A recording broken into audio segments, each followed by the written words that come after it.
Hello once again welcome to the remedial chemistry. तो आज atomic nuclear and radio chemistry का lecture number 3 हम लोग करने वाले हैं।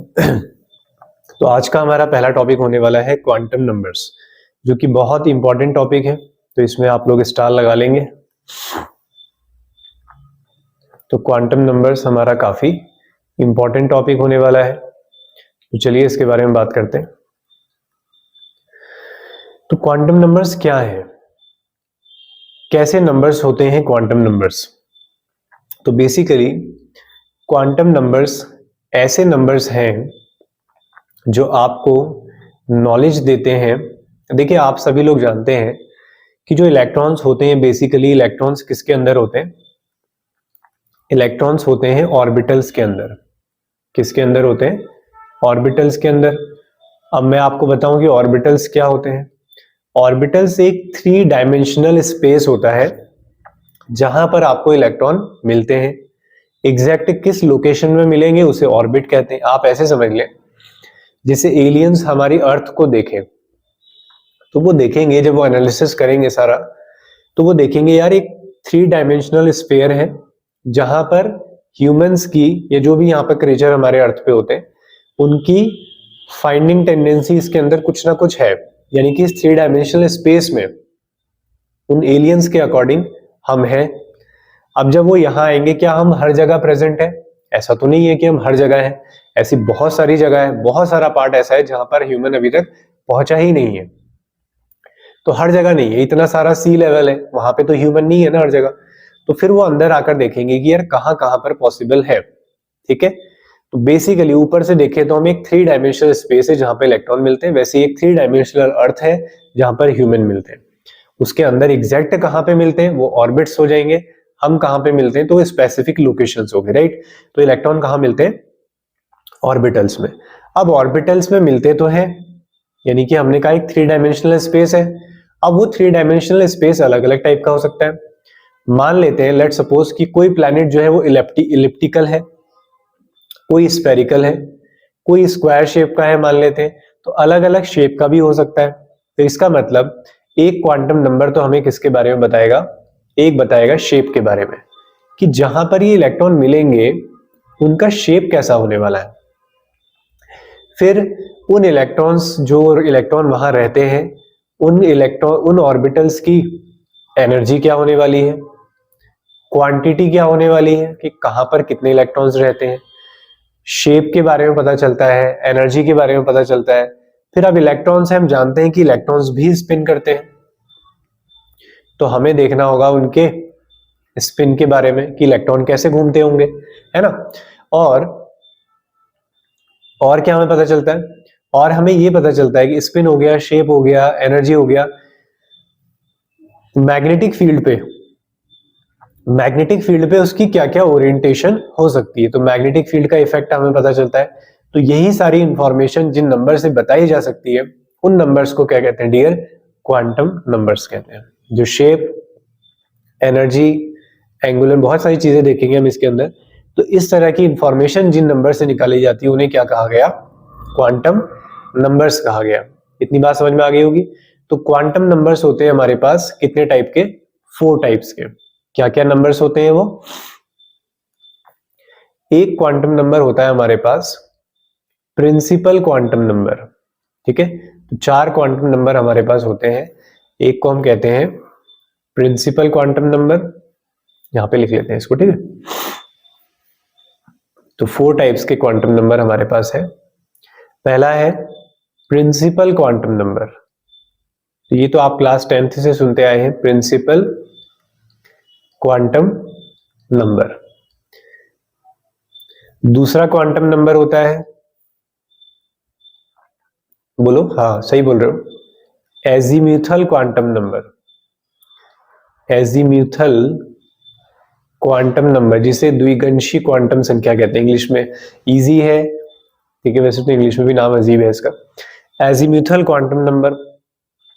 तीसरा होता है मैग्नेटिक क्वांटम नंबर। तीसरा होता है हमारा मैग्नेटिक क्वांटम नंबर। चौथा क्या होता है? Spin quantum number. तो हर एक क्वांटम नंबर की अपनी कुछ मीनिंग है वो कुछ ना कुछ अलग अलग इंफॉर्मेशन हमें दे रहे हैं, ठीक है। तो प्रिंसिपल क्वांटम नंबर का नोटेशन होता है n, एजीमुथल क्वांटम नंबर का नोटेशन होता है l, मैग्नेटिक क्वांटम नंबर का नोटेशन कुछ लोग खाली m लिखते हैं कुछ बुक्स, और कुछ लिखती हैं ml, और स्पिन क्वांटम नंबर को दिखाया जाता है कैपिटल S से।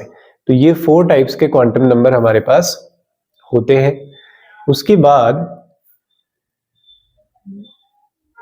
इनको 1 बाय 1 हम लोग डिस्कस कर लेते हैं, राइट। तो सबसे पहले हम बात करेंगे किसके बारे में, प्रिंसिपल क्वांटम नंबर के बारे में। तो पहला क्वांटम नंबर आपको क्या बताता है उसके बारे में हम लोग बात कर लेते हैं। तो पहला क्वांटम नंबर है आपका principal quantum number. Principal quantum number, तो प्रिंसिपल क्वांटम नंबर की बात हम लोग करेंगे।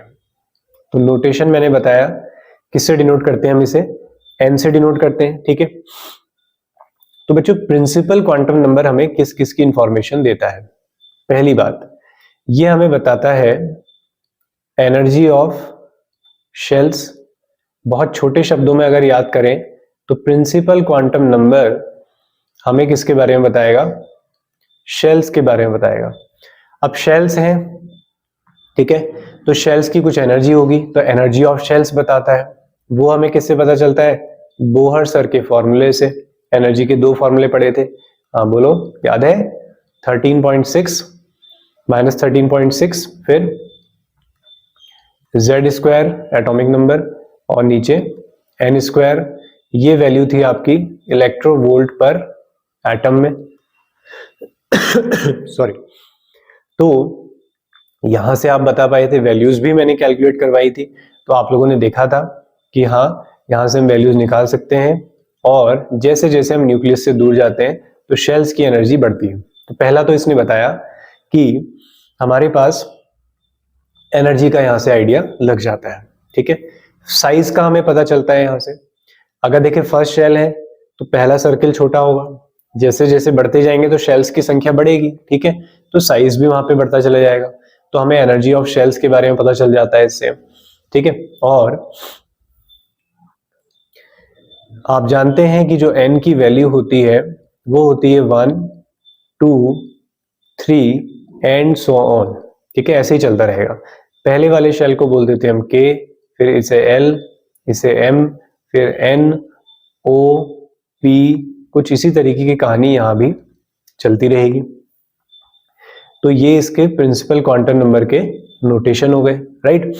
उसके बाद और हमें क्या पता चल सकता है, यहां से नंबर ऑफ शेल्स पता चल सकते हैं, maximum number of electrons in any shell आप बता सकते हैं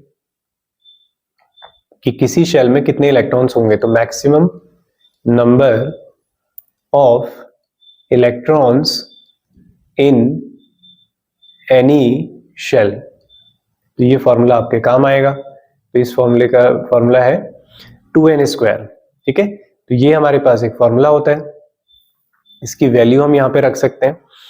तो अगर आप एक एग्जांपल ले लें, आप लोग जानते हैं सभी की 2, 8, 18 ऐसा पैटर्न बनता है।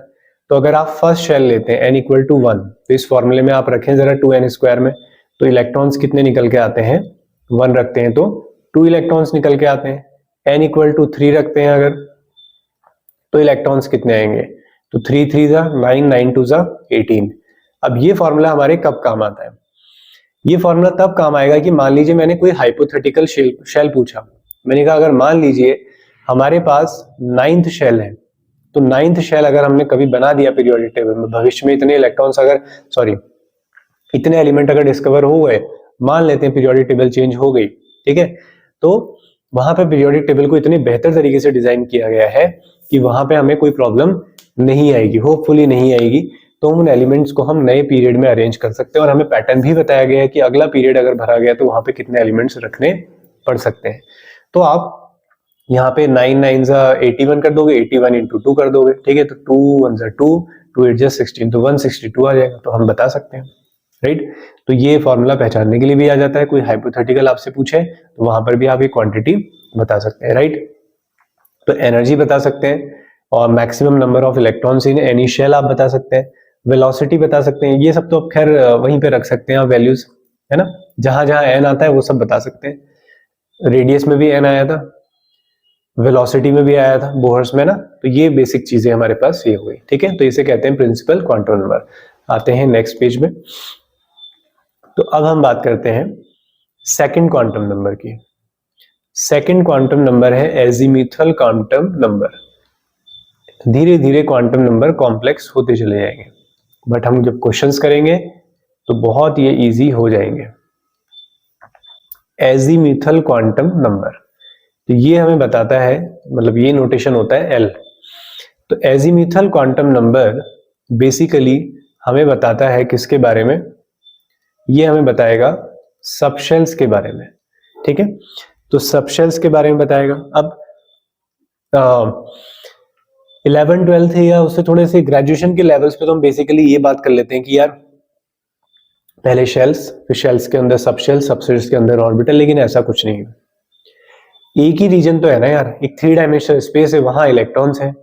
तो मैंने स्टार्टिंग में मैंने बोला कि हमें उसका शेप बताना है, हमें उसके अंदर घूमने वाले इलेक्ट्रॉनों की ओरिएंटेशन बनानी है।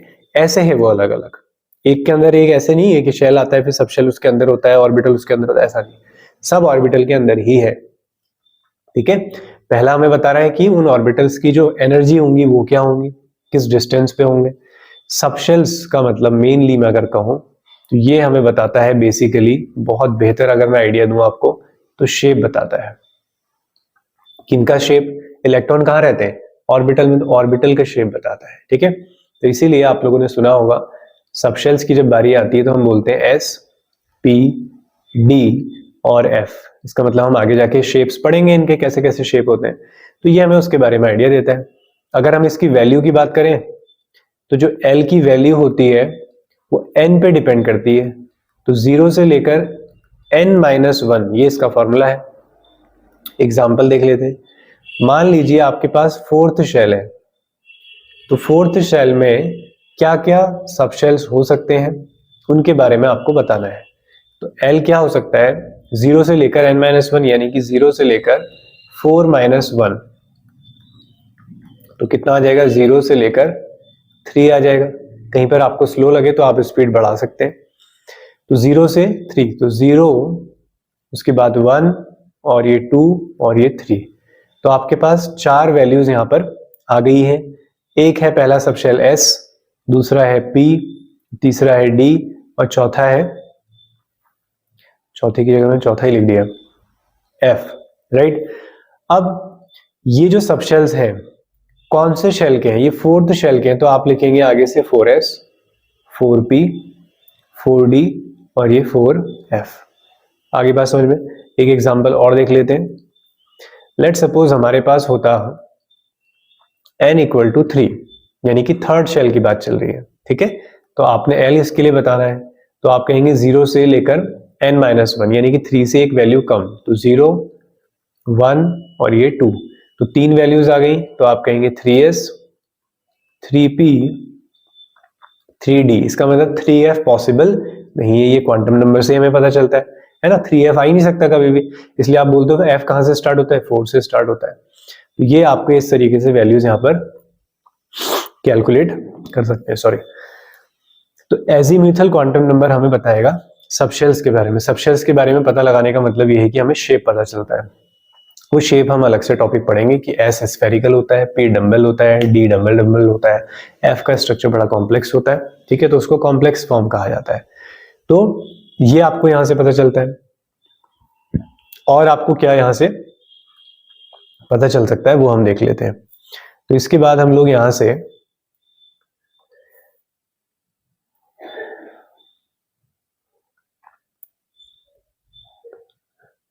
तो टेढ़ी हो गई,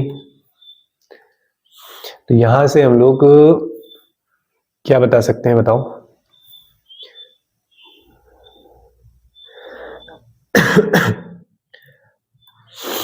चलो, तो यहां से और हम लोग क्या बता सकते हैं, इसके लिए हम लोग यहां से एंगुलर मोमेंटम बता सकते हैं, मैक्सिमम इलेक्ट्रॉन्स बता सकते हैं। अच्छा, एक चीज और मैं बता दूं यहाँ पे, ठीक है। जो एजीमुथल क्वांटम नंबर है वो किन्होंने दिया था, वो दिया था समरफील्ड ने, ठीक है, समरफील्ड का मॉडल भी सुना होगा आप लोगों ने, ठीक है, बोहर के बाद पढ़ा जाता है उसे।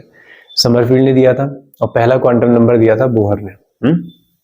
शेल्स के बारे में काफी कुछ बताया था ना उन्होंने, तो ये समरफील्ड ने दिया था, ये इन्होंने दिया था, ठीक है।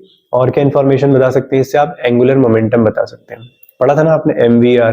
तो यहां से आप एक चीज बता सकते हैं, वो क्या है? Angular momentum. एंगुलर मोमेंटम आप यहां से बता सकते हैं। तो क्या फॉर्मूला होता है एंगुलर मोमेंटम का? एंगुलर मोमेंटम का फॉर्मूला होता है h/2 अंडर रूट l + 1। ये इसका फॉर्मूला है। एग्जाम्पल देख लेते हैं रख के। तो मान लीजिए आपने एंगुलर, हमने कहा था ना इलेक्ट्रॉन्स वहीं घूम सकते हैं जहां उनका एंगुलर मोमेंटम h/2 का होल नंबर मल्टीपल होगा। तो रख के देखते हैं, है ना। तो यहां पर कैलकुलेट कर लेते हैं हम कुछ वैल्यूज को। तो फॉर एग्जाम्पल हमारे पास है l = 1, मतलब कौन सा सबशेल है? देखो S, P, D और F। आप जानते हैं S कहां से स्टार्ट हो रहा है? 0 से। P कहां से स्टार्ट हो रहा है? 1 से। D कहां से स्टार्ट हो रहा है? 2 से। F कब आएगा? जब वैल्यू कितनी होगी? 3। तो ये L की वैल्यूज हैं इसके लिए, ठीक है, ये आपने ध्यान रखनी है। चलिए, तो L = 1 है, इसका मतलब कौन सा सबशेल है? इसका मतलब ये है कि ये P सबशेल है। तो P सबशेल के लिए इसे कैलकुलेट कर लेते हैं।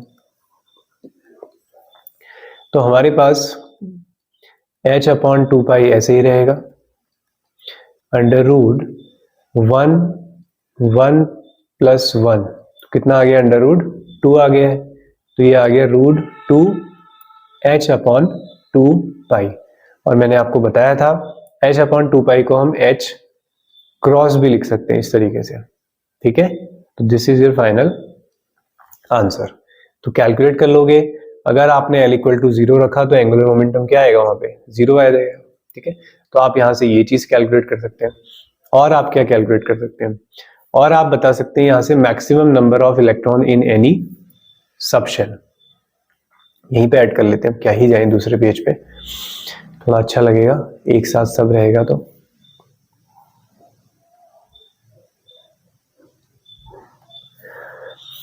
तो और आप इससे बता सकते हैं मैक्सिमम। अब देखो, हमें याद तो होते ही है, बस हमें अगर हाइपोथेटिकल, मैंने कहा हाइपोथेटिकल अगर दे दिया तो कैसे बताएंगे आप?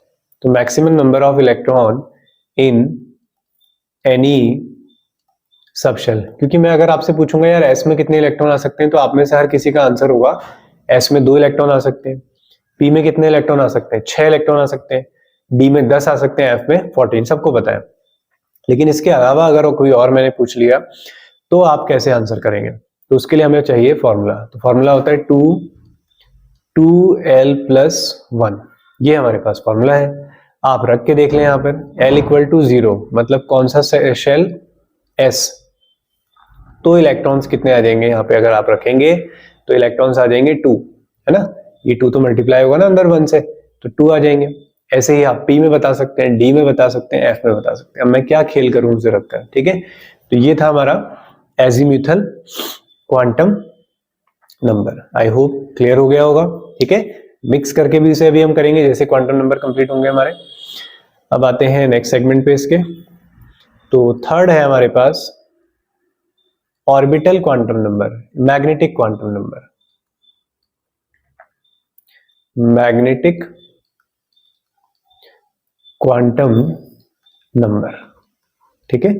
अब हम बात करते हैं magnetic quantum number, orbital quantum number, angular quantum number. इससे पहले वाले क्वांटम नंबर को एंगुलर क्वांटम नंबर भी कहते हैं, ठीक है। और इसको आप ओरिएंटेशन क्वांटम नंबर भी कह सकते हैं। तो ओरिएंटेशन, TATI होगा, ओरिएंटेशन क्वांटम नंबर। अब मैग्नेटिक फील्ड, मैग्नेटिक से नाम समझ में आ गया, तो मैग्नेटिक फील्ड में कैसे अपनी डायरेक्शन को चेंज करता है, क्या ओरिएंटेशन रहती है, तो वो हमें बताता है मैग्नेटिक क्वांटम नंबर, ठीक है। जैसे मान लीजिए ये हमारे पास एक 0 रोटेशन पे है, राइट गए हम और राइट चले गए, तो इसके हिसाब से ऐसे ही लेफ्ट चले गए और लेफ्ट रोटेट हुआ तो अलग अलग वैल्यूज होती हैं। 0 से नीचे आ जाते हैं -1 और नीचे आ जाते हैं -2, 0 से इधर आ जाते हैं +1, इधर +2। तो अलग अलग बुक्स रोटेशन को अलग अलग लिख देती हैं, कोई इधर साइड माइनस लिखता है, कोई उधर साइड लिखता है, ठीक है। ज्यादातर जब हम हायर क्लासेस पे पढ़ते हैं तो वैल्यूज प्लस से माइनस की तरफ लिखते हैं, और जब ये टॉपिक्स जहाँ के हैं, जिस लेवल के ये टॉपिक है, क्वांटम नंबर को जब बेसिकली पढ़ा जाता है तो ज्यादा आंसर 90% केसेस में आंसर कैसे किए जाते हैं, माइनस से प्लस। अभी समझ जाओगे कैसे। तो हमारे पास मैग्नेटिक क्वांटम नंबर, अगर बेसिकली आपने कुछ और समझना है, जैसे आज तक आप देखते आए हो, तो आप कहोगे कि हमें किसके बारे में बताता है, ऑर्बिटल्स। लेकिन मैं आपको स्टार्टिंग में क्लियर कर चुका हूं कि ऑर्बिटल तो पूरा है एक, ये ऑर्बिटल की एक तरह से ओरिएंटेशन बता रहे हैं इन मैग्नेटिक फील्ड, ठीक है। तो यहां पे इसका नोटेशन होता है ml, यानी कि डिपेंड करेगा l की वैल्यूज पे, जिसका फॉर्मूला है -l से लेकर +l। एग्जांपल देखते हैं। तो जैसे हमारे पास है l इक्वल टू 2 है, l इक्वल टू 2 मतलब 0 1 2 s p और d। तो ये d सब शेल है हमारे पास। इसके लिए ml की वैल्यू बताते हैं, तो m2 लिखेंगे यहाँ पर, -2 से लेकर +2। तो क्या क्या पॉसिबल वैल्यूज होंगी, -2 -1 0 +1 +2, सॉरी। तो बस इन ऑर्बिटल्स को हम दिखा देते हैं डब्बों से, है ना, डब्बे बनाना पसंद करते हैं हम इसमें, ठीक। तो कितनी वैल्यूज आ गई आपके पास, 5 वैल्यूज आ गई हैं इसकी, -2 से +2। तो ये हम बोलते हैं क्वांटम नंबर्स में पॉसिबल वैल्यूज, राइट। उसके बाद एक और एग्जांपल ले लेते हैं। लेट सपोज आपके पास है, अब बड़ा एग्जांपल ले रहे हैं, ठीक है, n इक्वल टू 3। इसका मतलब ये तो बता रहा है शेल के बारे में, ठीक है। तो हमारे पास थर्ड शेल है। अब उस थर्ड शेल के अंदर l कितना है बताओ। तो l क्या होता था, 0 से लेकर n-1, तो 0 भी है, 1 भी है और 2 भी है, मतलब s सब शेल भी है, p सब शेल भी है और d सब शेल भी है। तो अब हमें सभी के लिए वैल्यूज बतानी है। तो पहले m0 बताते हैं, -0 से +0 क्या आएगा, 0। तो 0 नहीं आ रहा है, बेसिकली क्या आ रहा है, एक ऑर्बिटल, 1 ऑर्बिटल। ऐसे ही आप निकालेंगे m1, तो m1 में आप कहेंगे -1 0 और +1, तो कितनी वैल्यूज आएंगी, इसलिए आप p में हमेशा कितने बॉक्स बनाते हो, 3, तो 3 ओरिएंटेशन हो सकते हैं।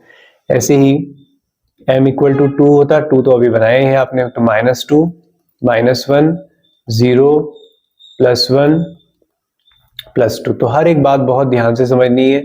कैलकुलेशन वाले क्वेश्चंस भी होंगे, रीजनिंग वाले क्वेश्चंस भी होंगे इसमें, कि कौन से पॉसिबल है कौन से नहीं है, ठीक है। तो ये आप इस तरीके से कैलकुलेट कर सकते हैं। आई बात समझ में। एक फॉर्मूला और लिख लो, कितने ऑर्बिटल्स होते हैं वो कैसे पता चलेगा। जैसे मैंने कहा एस में कितने ऑर्बिटल होते हैं, हर किसी को पता है यार, एस में तो एक ही बॉक्स होता है, एक ऑर्बिटल है। पी में सबको पता है 3 होते हैं, डी में 5 होते हैं, एफ में 7 होते हैं। लेकिन मैंने कहा अगर जी में कितने होते हैं, फंस गए ना। तो जी में कितने होते हैं, तो उसके लिए भी हमारे पास फॉर्मूला है।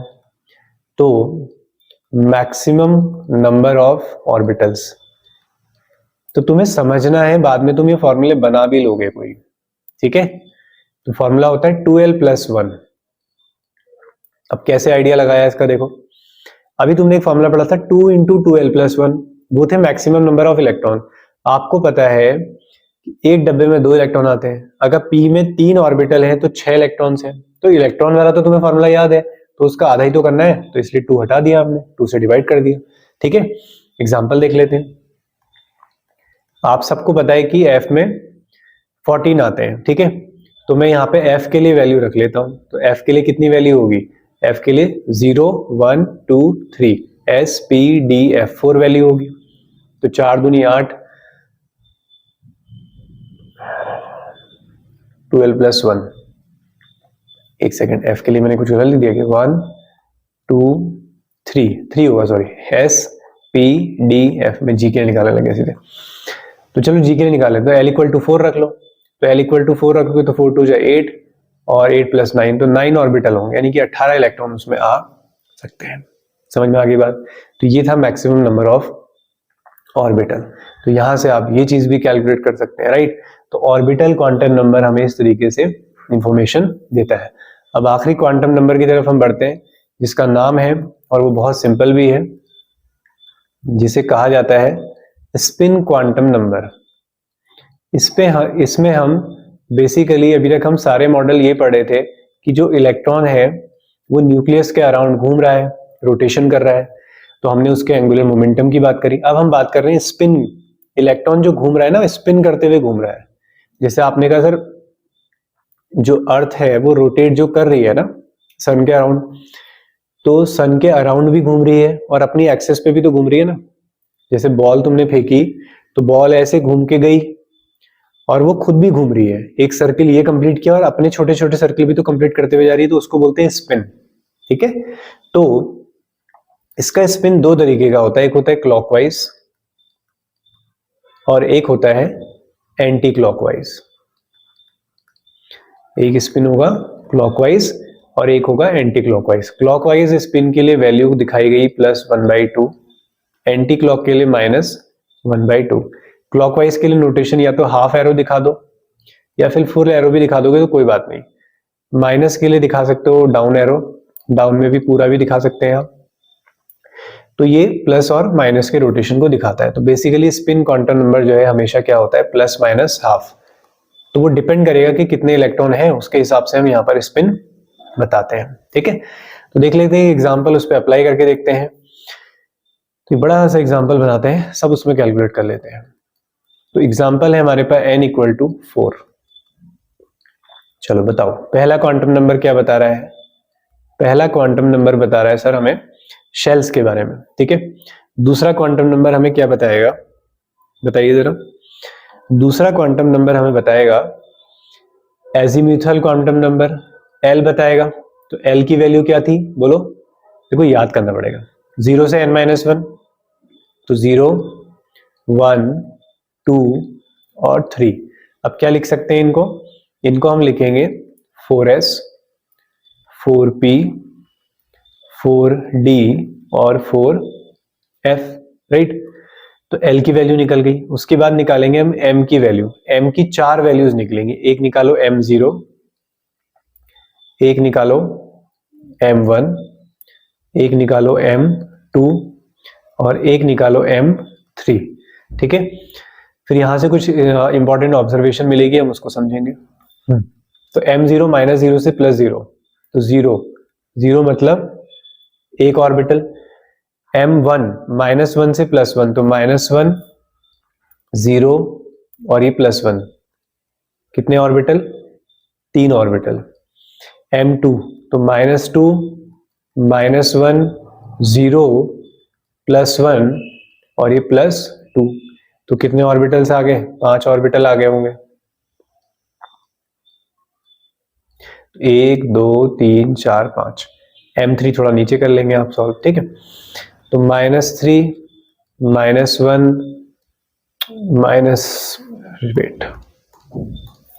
-3, -2, -1, 0, +1, +2, +3, तो कितने ऑर्बिटल आ जाएंगे टोटल, 7 ऑर्बिटल आ जाएंगे, 1 2 3 4 5 6 और ये 7। ठीक है, तो ये हमारे पास पॉसिबल वैल्यूज है। अब यहां से क्या क्या ऑब्जर्वेशन है, पहली बात, नंबर ऑफ शेल्स इक्वल है नंबर ऑफ सबशेल्स के, किसमें, क्वांटिटी में। देखो खुद 4 शेल हैं तो 4 सबशेल भी तो है, इसका मतलब शेल और सबशेल की वैल्यू क्वांटिटी में क्या है, बराबर है, पहला पॉइंट। लेकिन कभी भी नंबर्स में बराबर नहीं होगी। मतलब ये है कि अगर नंबर ऑफ शेल n = 3 है तो कभी भी हमारे जो सबशेल्स हैं वो l = 3 पॉसिबल नहीं है, वो उससे कम ही होगा, क्योंकि l कहां से स्टार्ट हो रहा है, 0 से। अगर ये 3 है तो इससे छोटा नंबर मिलेगा हमेशा। ठीक है, तो एक चीज ये नोट करनी है। तो यहाँ पे से कंफ्यूजन ये होता है, कोई ऊपर वाला पॉइंट याद रखता है तो नीचे गड़बड़ कर देता है।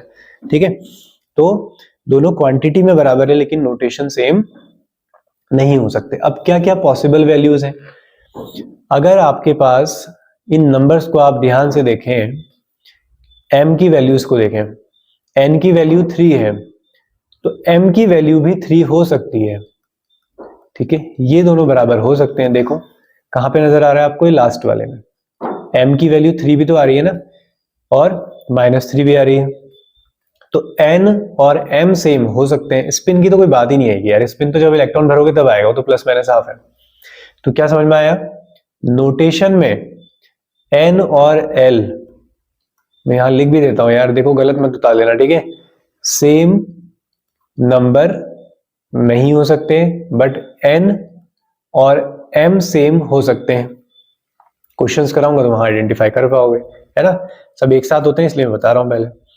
आगे बात समझ में, ये था आपका quantum number.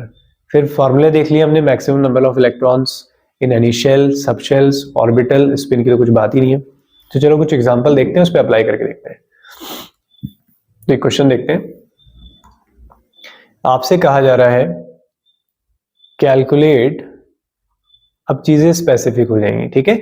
Calculate all 4 quantum number for the last electron of sodium atom, last electron of Na atom. अब मैं इतनी तो उम्मीद करके चलूंगा कि इलेक्ट्रॉनिक कॉन्फ़िगरेशन लिखने आते हैं, ठीक है।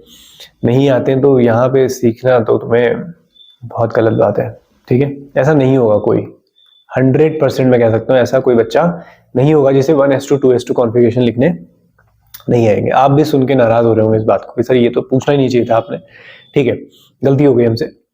तो Na 1s2 2s2 2p6, हम मुझे पता है आप लोगों को शॉर्ट ट्रिक्स भी आती हैं, आएंगे उस पर भी। तो 6 4 10 और 1 11 ये है। तो तुम्हें लास्ट इलेक्ट्रॉन के लिए निकालना है, तो लास्ट इलेक्ट्रॉन किसके अंदर है, 3s1 के। बस ये है तुम्हारा ऑब्जर्वेशन वाला पॉइंट, इसको मार्क कर लो। ये पहला वाला नंबर क्या बताता है तुम्हें, ये बताता है प्रिंसिपल क्वांटम नंबर। अब तुम्हें समझ में आया कि सर यही तो पीरियड नंबर भी बताता है कि थर्ड पीरियड में, यही शेल भी है, यही प्रिंसिपल क्वांटम नंबर भी है, ठीक है। अब L की वैल्यू क्या क्या हो सकती है अगर ये 3 है तो, सर L होता है 0 से n-1, इससे कम वाली वैल्यूज होंगी। 0 हो सकता है, 1 हो सकता है और 2 हो सकता है, मतलब 3 वैल्यूज आ गई हैं। तो ये 3s हो सकता है, ये 3p हो सकता है, ये 3d हो सकता है। इनमें से कौन सी वाली वैल्यू में सिलेक्ट करूं बताओ।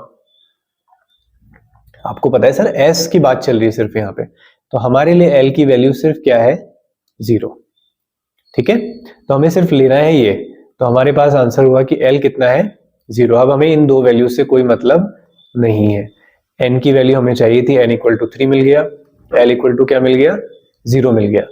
उसके बाद अब निकालो m की वैल्यू, तो m कितना आएगा, m भी तो इसी के लिए निकालोगे ना, तो m0 क्या होता है, -0 से +0 0, तो एक ऑर्बिटल भी आ गया, ठीक है, ये भी निकल गया। m की वैल्यू कितनी आ गई, 0 आ गई। अब निकालो स्पिन, कितने इलेक्ट्रॉन है, एक ही तो है ना, तो इलेक्ट्रॉन ऊपर की तरफ भरा जाएगा, तो कैसा स्पिन होगा, +12। बस यहाँ पे अब आंसर मार्क कर दो,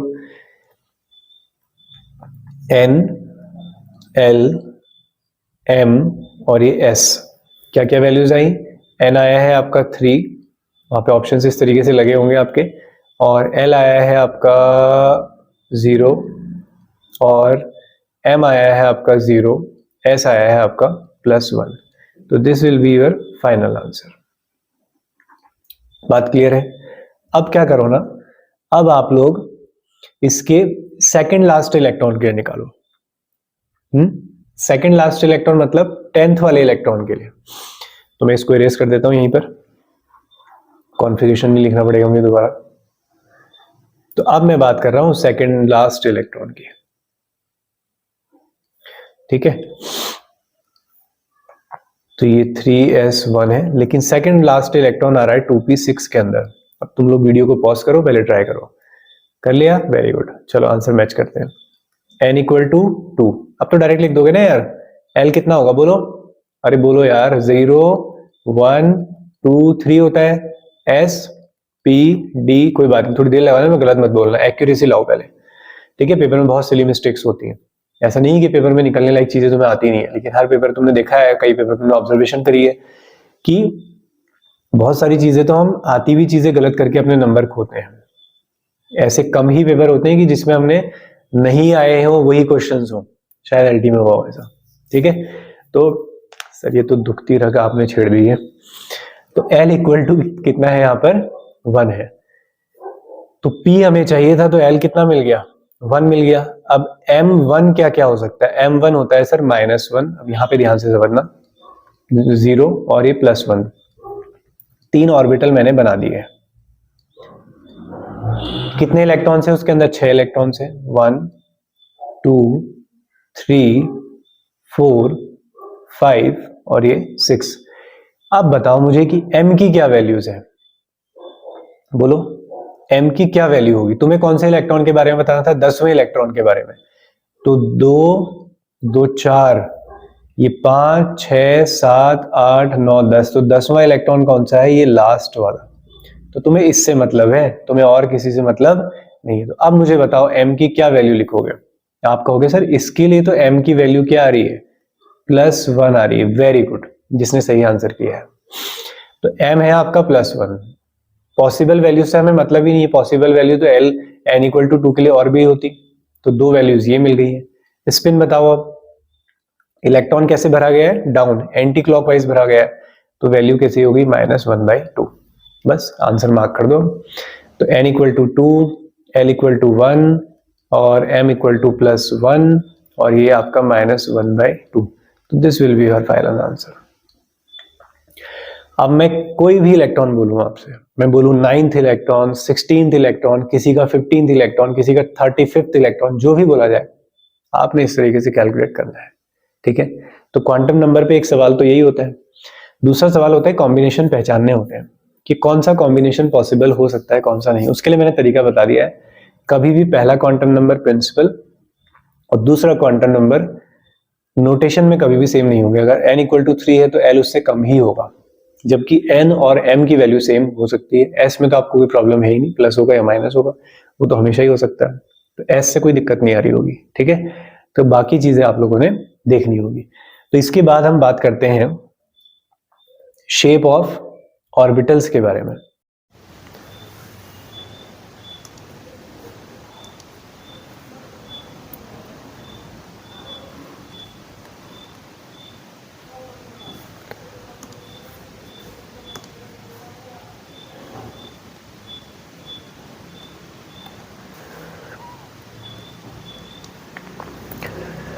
ओके, तो अब हम बात करते हैं शेप्स ऑफ ऑर्बिटल्स के बारे में।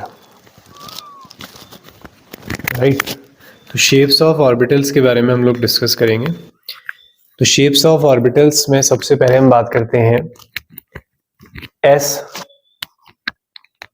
सबशेल की। ठीक है, तो सबसे पहले हम बात करेंगे एस सबशेल की, ये एस ऑर्बिटल आप कह सकते हैं। तो एस ऑर्बिटल की हम बात करेंगे यहाँ पे। तो कैसा होता है एस ऑर्बिटल का शेप। तो डियर एस ऑर्बिटल हमारे पास होता है कैसे शेप का, स्फेरिकल शेप का, यानी कि गोल होता है। कैसा शेप होता है, स्फेरिकल शेप।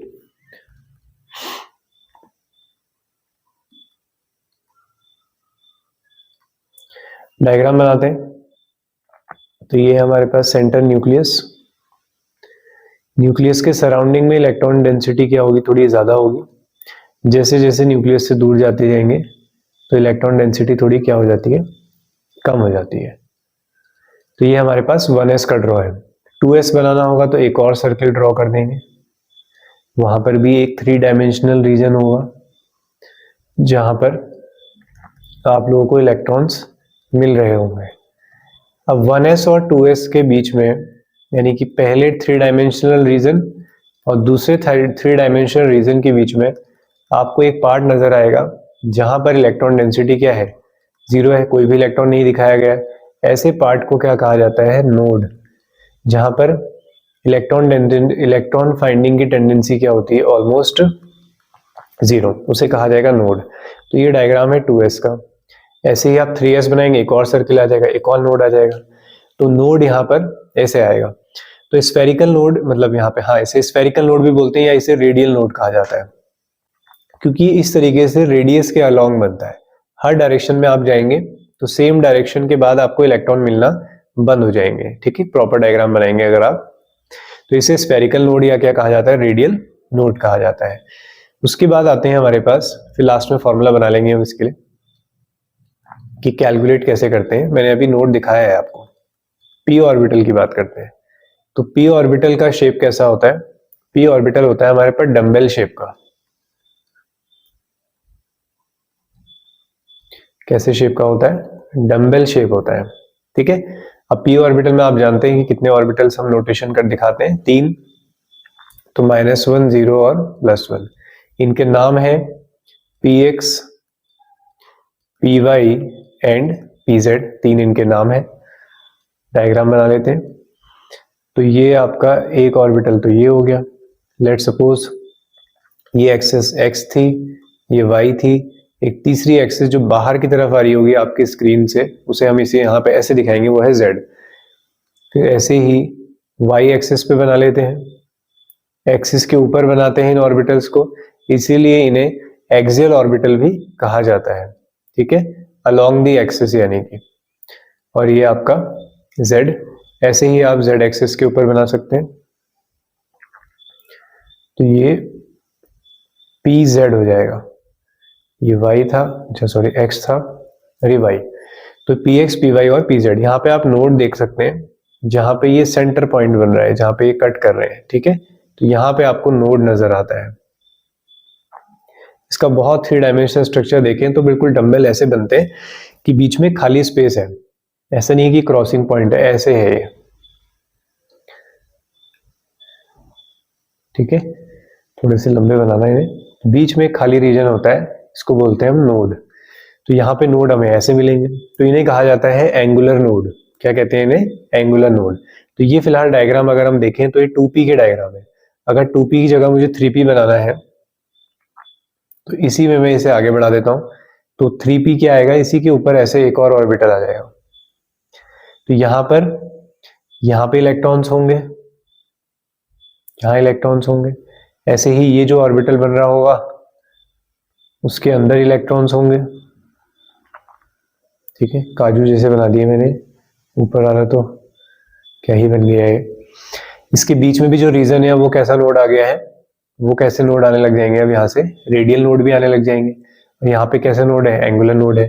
तो एंगुलर भी आएंगे, रेडियल भी आएंगे, ठीक है। नोड समझ में आ गया होगा। तो ये डंबल शेप का होता है। अब आते हैं डी में, फिर लास्ट में फॉर्मूले देखेंगे नोड निकालने के लिए। तो अब हम आ जाते हैं डी ऑर्बिटल में। तो डी ऑर्बिटल थोड़ी सी यूनिक है। 5 ऑर्बिटल होते हैं हमारे पास, जिसमें से 2 कैटेगरीज होती हैं, एक्सियल और नॉन एक्सियल।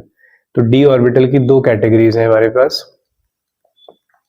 एक है एक्सियल ऑर्बिटल्स, एक्सियल ऑर्बिटल्स, ठीक है, जिन्हें कहा जाता है कि ये orbital basically along the axis होते हैं, अलोंग दी एक्सिस होते हैं, एक्सिस के ऊपर लाइज करते हैं। दूसरे होते हैं आपके non axial orbitals. Coordination chemistry में बड़ी जरूरत पड़ती है हमें इनकी। नॉन एक्सियल, तो इन्हें कहा जाता है बिटवीन दी एक्सिस, क्योंकि कोऑर्डिनेशन में जब सीएफटी पढ़ते हैं तो आप 2 पार्ट में स्प्लिटिंग होती है ना। तो ये है। अब ये ऑर्बिटल कौन कौन से हैं? ये है आपके dxy, dyz। अच्छा, अलोंग दी एक्सिस लिखे ना मैंने पहले।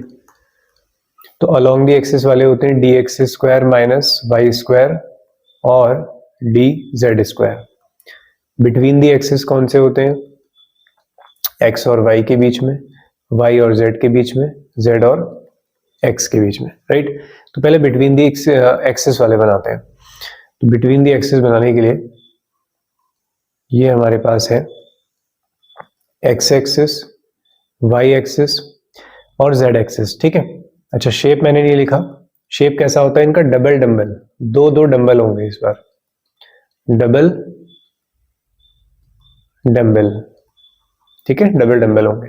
तो एक होगा ये x और y के बीच में, एक दूसरा ये होगा x और y के बीच में। तो आपको ये ऐसे नजर आएंगे। तीसरी एक्सिस जो है वो बाहर की तरफ होगी, तो इसे कट करते हुए मत दिखाना, ऐसे दिखाएंगे, ठीक है, कट नहीं कर रही है, ये है z। अब तो ये अभी x और y के बीच में बने ना, ये किसके बीच में बने, x और y के बीच में, इसलिए मैंने इनका नाम क्या लिखा, dxy। अब मैं इन्हीं की एक्सिस चेंज कर देता हूं, इन्हीं की एक्सिस को अगर चेंज कर दिया जाए, क्योंकि एक्सिस तो सारी परपेंडिकुलर होती है। अब मैं यहाँ पे लिख देता हूँ y और यहाँ पे z, तो इसका नाम हो जाएगा अब dyz। अगेन हम फिर इरेज कर देते हैं इसको, और अब मैं इसको फिर बदल देता हूँ, और xy हो गया, yz हो गया, इसको z बना देते हैं, इसको x बना देते हैं, ठीक है, ये वाली एक्सिस को। तो अब ये डायग्राम किसका बन गया, dx xy yz और zx का बन गया।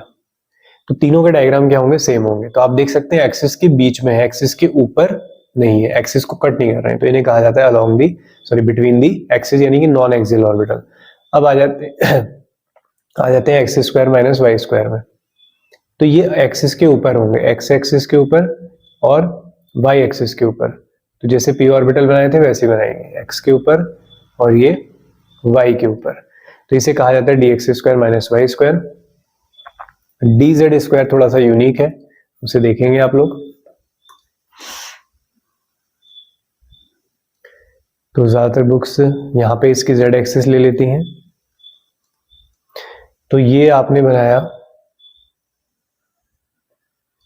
डी जेड स्क्वायर, ठीक है, ऐसे होता है। उसके बाद एक सर्कल यहाँ पे बनेगा, एक सर्कल यहाँ पे बनेगा जो इस पी ऑर्बिटल को कट नहीं कर रहा होगा, इसे डोनट लाइक स्ट्रक्चर भी कहा जाता है, ठीक है।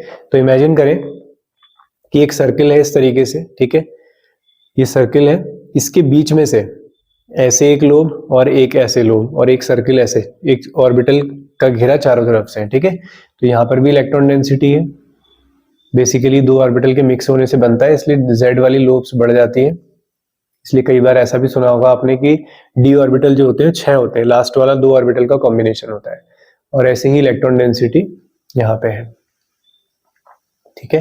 तो इसे डोनट लाइक स्ट्रक्चर भी कहा जाता है। तो ये है आपका डी जेड स्क्वायर। तो ये आपके ऑर्बिटल होते हैं, एफ ऑर्बिटल के डायग्राम पढ़े नहीं जाते हैं, ठीक है। तो अब इनके नोड्स के बारे में हम लोग बात कर लेते हैं। तो ओके, तो ये फॉर्मूले इंपॉर्टेंट है अब जो हम लिखने वाले हैं। तो बच्चों हमारे पास जो नोड है वो 2 टाइप के हैं। नोड कितने टाइप के हैं, 2 टाइप के हैं। कौन कौन से हैं, एक है रेडियल नोड,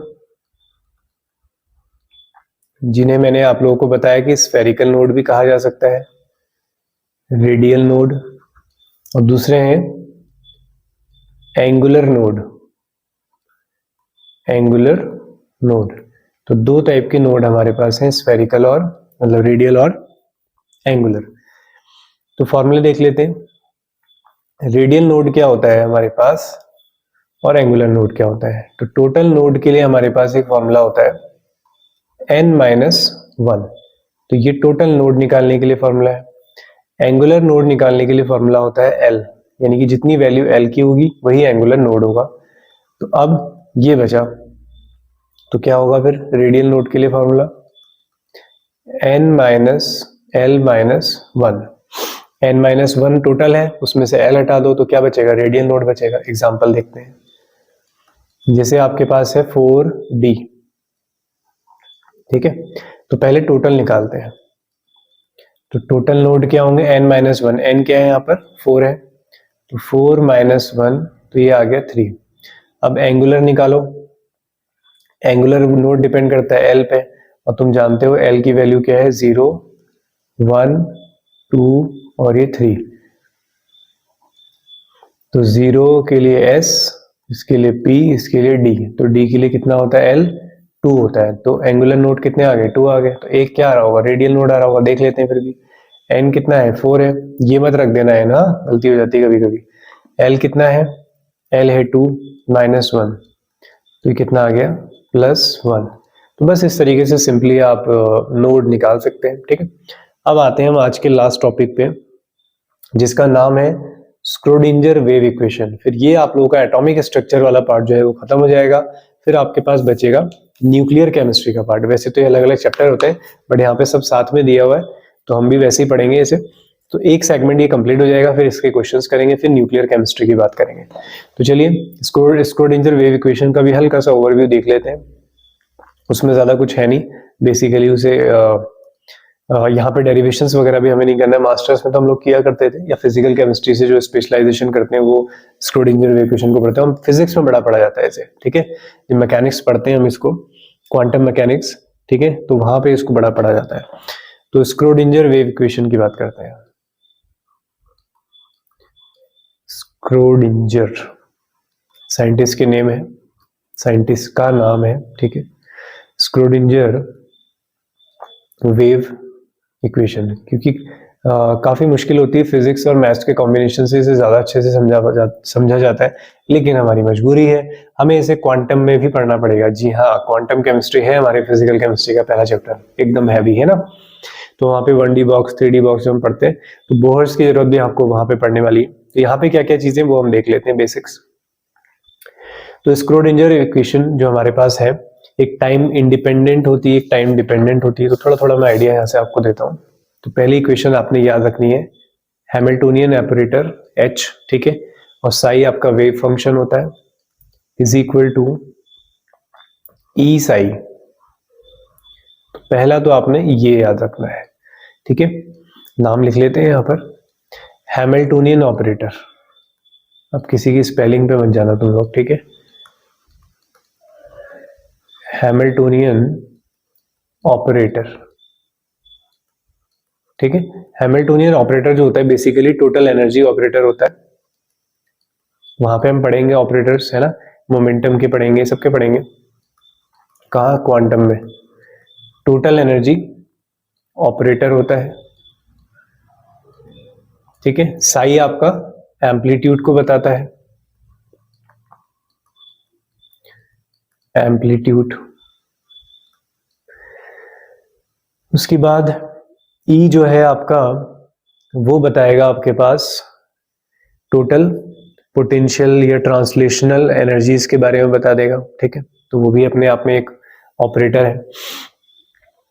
अब जो हमारे पास हैमिल्टोनियन है, तीनों एक्सिस पे होता है, ठीक है, एक्स पे, वाई पे, जेड पे, तो तीनों पे अप्लाई होता है वाई और ये एच जेड।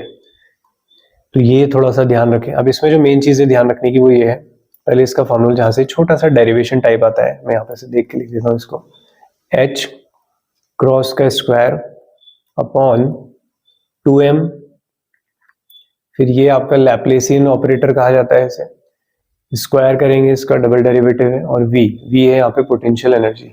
तो ये होता है हैमिल्टोनियन ऑपरेटर। इसको अप्लाई करने के बाद इस फॉर्मूले को बनाया जाता है।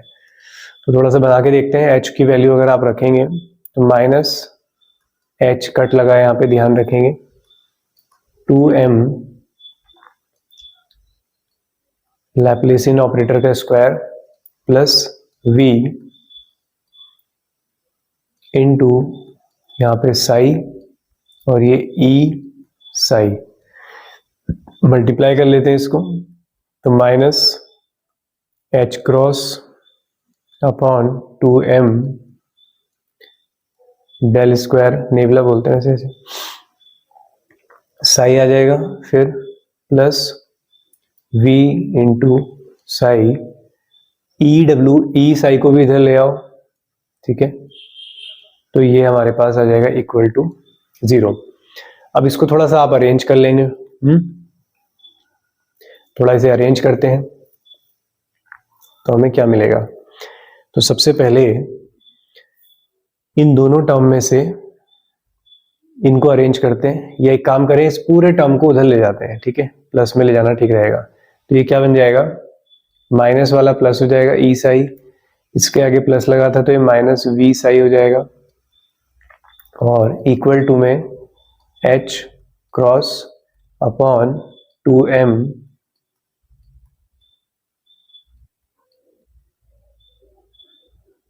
सभी को ले जाना था ना मुझे, एक सेकेंड, थोड़ा सा स्पेस कम पड़ रहा है मुझे। चलो दूसरे पेज में बना देते हैं इसको। ओके, तो कहां तक पहुंचे थे हम, minus H cross upon 2m और ये साई प्लस v के साथ भी साई था, इक्वल टू में था ई साई, सबको ई साई के पास ले जाओ, तो E psi minus v psi plus H cross upon 2m Laplacian operator nabla, ठीक है, ये डेल बोल देते हैं अभी, इसको del square psi is equal to 0, common ले लेंगे यहाँ से, साई को बाहर निकाल लेते हैं तो बचेगा e minus v psi plus H cross upon 2m। अब कुछ इक्वेशन तो मैं पहचानी लगी होगी, जो याद करना है वो तो रिजल्ट लास्ट में आ ही जाएगा, ठीक है, फिर भी कुछ ऊपर नीचे कभी कभी होता है ना, फाइनल रिजल्ट से कोई पहले का स्टेप दे देते हैं तो आपको थोड़ा वापस आना भी आना चाहिए उसमें, राइट। तो ये हमारे पास आ गया। अब आप लोग जानते हैं कि एच क्रॉस का मतलब होता है एच अपॉन 2 पाई, तो उसको भी रख देते हैं यहाँ पर। तो यहाँ पे जब आप एच क्रॉस रखेंगे इसकी जगह तो ये नॉर्मल एच स्क्वायर हो जाएगा और नीचे क्या आ जाएगा 4 पाई m, फिर ये आपका डेल स्क्वायर साई फिर plus e minus v into psi equal to 0। तो इसे आप लोग याद रखते हैं, इसे कहा जाता है time independent Schrödinger wave equation. Time dependent equation भी होती है जहां पर e की जगह आयोटा के साथ हमें पूरी वैल्यू रखनी होती है, जैसे e का फंक्शन होता है iota h cross del psi upon del T, तो ये टाइम डिपेंडेंट होती है। तो अगर ये इक्वेशन फॉर्मेट में नजर आता है तो टाइम डिपेंडेंट है, वैसे इंडिपेंडेंट वाला ही पूछते हैं। तो और बाकी जो है कहाँ पे पढ़ेंगे आप, क्वांटम मैकेनिक्स में पढ़ेंगे, जहां पे इसका काम है बेसिकली, यहाँ पे इतना ही काम है, इक्वेशन पहचानना और उसके ये करना। अब बाकी जो ये डेल स्क्वायर साई, एक बार इसका बात बता देता हूँ मैं तुम्हें, ये del x square upon del y, x square नहीं करना है इसे, डबल डेरिवेटिव है, ठीक है, डेल स्क्वायर एक्स अपॉन, तो ऐसे ही ये del square upon del y square और ये del square upon del z square, फिर ये इंटू साई, ठीक है। तो तीनों एक्सिस में होता है, इसीलिए इसे डबल डेरिवेटिव इक्वेशन भी कहा जाता है। आपने कहा अभी, हाँ इससे एक क्वेश्चन तो आया था अभी एलटी एग्जाम में आया हुआ था, ठीक है, कि सिंगल डेरिवेटिव होता है डबल डेरिवेटिव होता है, time independent double derivative equation होती है, राइट। तो ये आप लोगों का यहाँ पे सारी चीजें कंप्लीट हो गई है। तो चलिए मिलते हैं नेक्स्ट वीडियो में। Thank you very much for watching the video.